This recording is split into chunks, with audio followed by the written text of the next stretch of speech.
Ladies and gentlemen, it's your boy Dylan Garcia with another episode of the Never Been Defeated podcast, baby. I was thinking about something this morning that's been kind of on my mind, and I was like, you know what? I think this is what I'm going to talk about. Back in 2007, I want to say maybe 2008, I wanted to create something for other artists. And back then I was kind of rapping, I was playing guitar, I was doing a lot of things musically. And I had a venue. It was in downtown Oxnard called the Experimental Cafe.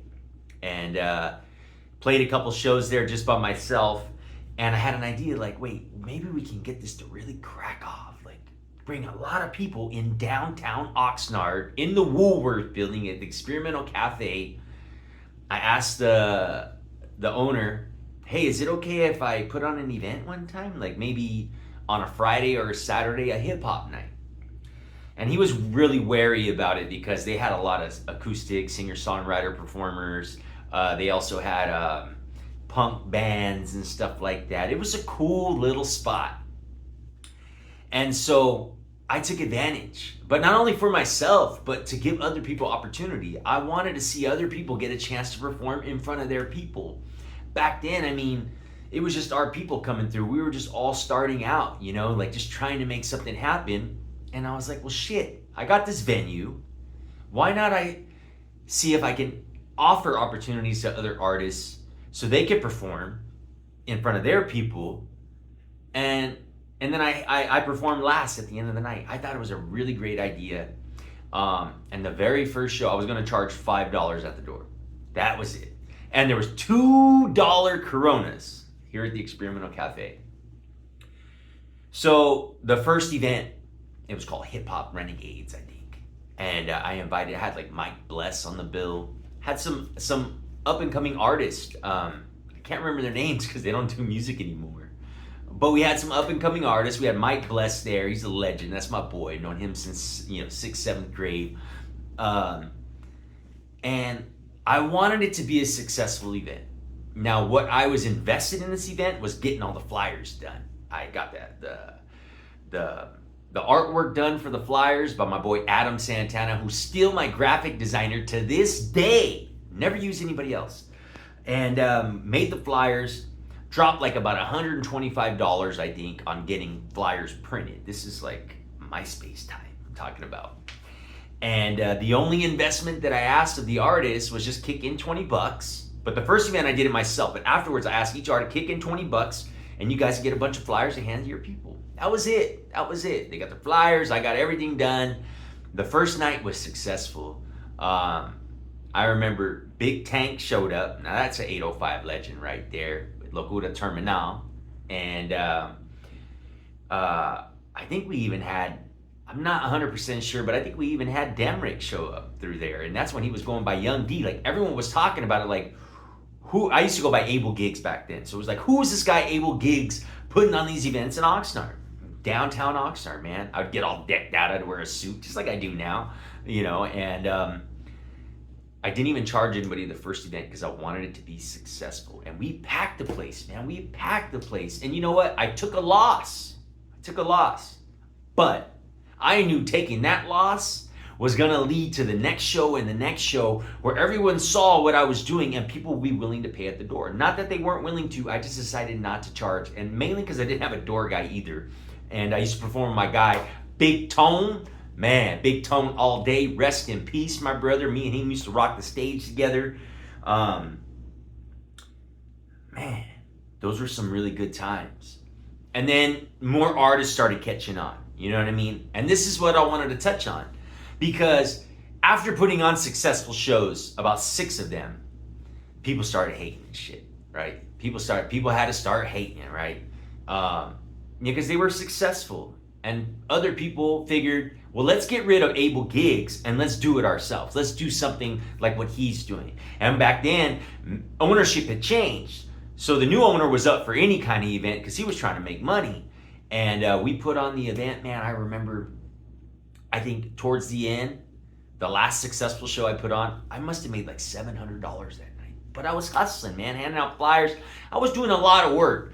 And I think, I'm not 100% sure, and this is, skepticism, but I just thought that people didn't want me as the guy that was making it happen. So some guy called me, I won't say his name, wanted to know how I was doing it, and I thought it was okay. But then next thing I know, he's trying to put on the show. And that's what happens now. Everyone wants to see, when you're successful at something, people want to see how you do it and then repeat it, right? They don't want to come up with their own idea. They want to repeat it. They want to just take from you what they can to try to repeat it. And so the last show that we were going to have, it was in September. I had an artist that was like, I think he might have been signed. He was signed to some record label back then, and he came from LA. We had a lot of good performers coming through because the word got around all the way to LA, man. People were coming all the way from San Diego to perform. Like, I was putting on some really dope shit. And that last show, artists show up, but nobody shows up, right? Nobody shows up. I didn't find out till after the fact from my dad that somebody told him at UPS that there was a text message going out saying the show was canceled, don't go. So look, man, if people had to go that far to try to sabotage what I had worked for, to me, I could either see it as being upset or I saw it as a win. Because I was like, man, what I'm doing is causing so much and you know who else was there performing too? My boy Young Quicks, man. He was a young kid performing, rocking the stage with like a XXX large white t-shirt. Back then we used to wear baggy clothes. A lot of people got an opportunity at these shows. But what happened? People got jealous, right? Jealousy always happens, especially in the rap game, music game. Everyone's jealous because there's so much ego involved and everyone has to be number one, right? Everyone's got to be the best, it's big old egos and shit that they would do that to me. And so I said, well, you know what? We did like about 6 or 7 successful events. I walked away. I was like, the owner's like, what happened? And then to find that out later, it was like, you know what? I think those guys that were asking me for info and how I was putting on the event, they were just trying to cancel me, man, because I was making noise, right? You always want to quiet down the person who always making the most noise, especially when it comes to haters and shit, right? So I walked away. I didn't put on another event. I walked away okay. I was like, you know what? That's fine. People want to do this to me? Well, then let them figure it out. Little did they know that I play the fucking guitar. And I was so tired of like the beefing and all this bull. It was so much ego going around by people that aren't even in the game anymore. You know what I'm saying? And I walked away from it. And I said, well, then fuck all these guys. I play guitar. And I was in the mortgage business prior to that. So I had like money from one last loan that I was going to close. And my pops told me, probably the best advice he ever gave me, why don't you use that money instead of using it to go party? Why don't you use that money and invest in something with your music? So what I did was I bought Pro Tools, bought a studio setup, bought a laptop, came up with everything. Man, you don't even know the joy I had just when I learned how to turn on the microphone. I was like, we're in business. You know what I mean? Like learning, no tutorial, nobody showing me how to do it. I think I invited my buddy over just to figure out how I hook up the microphone. We got that accomplished. So when everything was like, I was over it, I just started playing guitar. And I just started writing songs on acoustic guitar and ended up writing a whole album worth of material on acoustic guitar that I recorded in my bedroom at my parents' house back then. And little did I know that's what I'm saying. Sometimes you got to pivot, right? Sometimes you got to reinvent yourself or pivot, just a pivot. And little did I know that pivot right there, transitioning into guitar, I ended up scoring a job and the owner of the company moved me to Newport Beach. Well, back at that time, OC, Orange County, was the reggae capital back then in reggae music in California. Now it's everywhere. 805 is just saturated with reggae artists. But I ended up moving to Orange County. I had my this album out, the acoustic, that I did everything on my own. It was called Addicted Melodies. And I had that out. I moved. And then next thing I know, I started hitting up my boy Richard Galegas, who was down in San Diego. And he got me in touch with another guy. So I told my cousin before I moved, we're gonna form a band and I'm gonna get signed. And that's what happened. So that pivot, that situation of getting my show screwed over, nobody coming, was probably the biggest blessing that could have ever happened.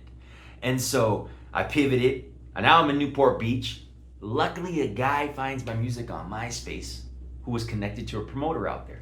Actually, the big promoter out there in Orange County. Acropolis is what they were called. And next thing I know, I'm playing shows in Orange County with guitar, with the band, like literally playing every weekend, man. We were getting booked. Like, you know, when you're good at music and you feel it and you love it, you genuinely love music. And I'm not saying as a fan, but as an artist and a musician. I mean, that's what we all want to do. And next thing I know, I find myself, you know, performing for the Warped Tour Battle of the Bands and like all this stuff, man. In Orange County, of all places, this Latino guy in Orange County playing reggae music. And that's how I ended up meeting Ronnie King. So like, you know, sometimes you got to look at situations that don't work out in your favor, because sometimes be the best thing that ever happened. Now look, I'm doing funk music now, I'm doing neo soul, but like I commend myself as a musician, as a producer, as an artist, as a writer, you know, as a vocalist, as a performer. You know, this shit all took a long time, you know, and it was just a culmination of all of it and having the drive to never give up. Like I said, those people that caused all those problems and all this shit, they ain't doing music no more, man. Like I said, I can't even remember their names. But that's what I'm saying. When you're filled with the ego and you just have to be number one all the time and you do dirty shit to people just to try to be on top, look, you're probably not going to have the patience to wait and see if your career actually unfolds. And that's the truth. That's the truth. If you're so, you know, you could be hungry, but if your hunger is fame, I mean, that's fame. You know, everyone says, everyone wants to be famous till they're famous, right?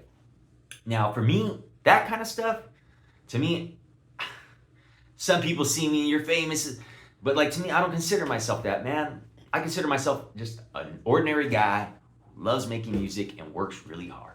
And that's it, you know, and I stuck to it. It was never an end goal to be like, well, if I don't make it in 5 years, then that's it. Or, you know what I mean? Like, I've always been in the long game. And what I learned from Ronnie is like, you gotta reinvent yourself. Now, like Ronnie went from playing 90s, all these great 90s records, playing keys, and in the 2000s, he transitioned into reggae, Rancid, doing all this stuff. You gotta constantly reinvent yourself to stay relevant. At least when you get older too, you're doing music for your age group. You know, I'm 42 years old. I'm not making Tina Bopper songs. I'm not talking about shooting people up. I'm just trying to make great music. And at the end of the day, that's what it comes down to, is great music. Great music will always live. Now, like I said, what I took away from that situation that pivot ended up being the biggest win of my life. That's why I'm still doing music to this day. You know, and it put me in big studios, real studios. And, you know, I'm glad that happened. I'm glad it did. Because there's a lot of negative shit that goes down in music, man. And to realize that, okay, you know, I've gone through a lot of shit, especially in this music business. But it made me stronger. You know what I mean? It gave me thick skin. You know, people come and go, and that's the reality of it. Some people are in it just to try to be famous, you know, or just think they're going to be millionaires, like the get rich quick scheme. Like, this is not the get rich quick scheme business. And for me, man, I want to be able to perform until I can't no more. You know, I love music. Performing for me, that rush that I feel on stage, is the same thing I used to feel when I go boogie boarding, even when I went to Hawaii. That same rush and feeling and being in the moment and being in the now, just like locked into that moment. Like I remember when we go surfing, you're completely locked into the now when you're in the water, or like say you're getting barreled, you're riding a wave. You're not thinking about yesterday. You're not thinking about tomorrow. You're focused and in the now. And that's what it does for me on stage. So I just want to say, do good, you know? Do it for the long game. You know, don't do it because you just want to be famous. You know, that's the dumbest excuse ever. If you want to be famous, fucking dance on TikTok and try to get 1 million views. But the music business is a business. And if you really want at it, you gotta work hard. And you gotta deal with people doing shady shit and just not let it bug you. Like, not let it faze you. Because sometimes that shady shit, you can pivot and make something like what I did happen when I moved to Orange County.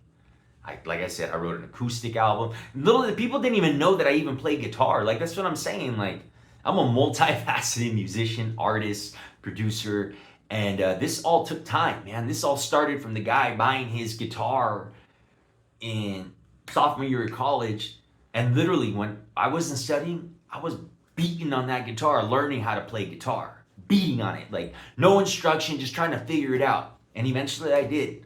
And that's what hard work is about. If you give up on something because it's too difficult too quickly, you give up on it quickly because it's too difficult, man, you got to really change your perspective, or it's just not meant for you, you know. So with that said, this is Dylan Garcia. Haters, I just pivot, man. Just pivot. That's all you got to do. You guys have a great day. Ladies and gentlemen, this is Dylan Garcia. Thank you for tuning in. I'm out. Not down, but I've never been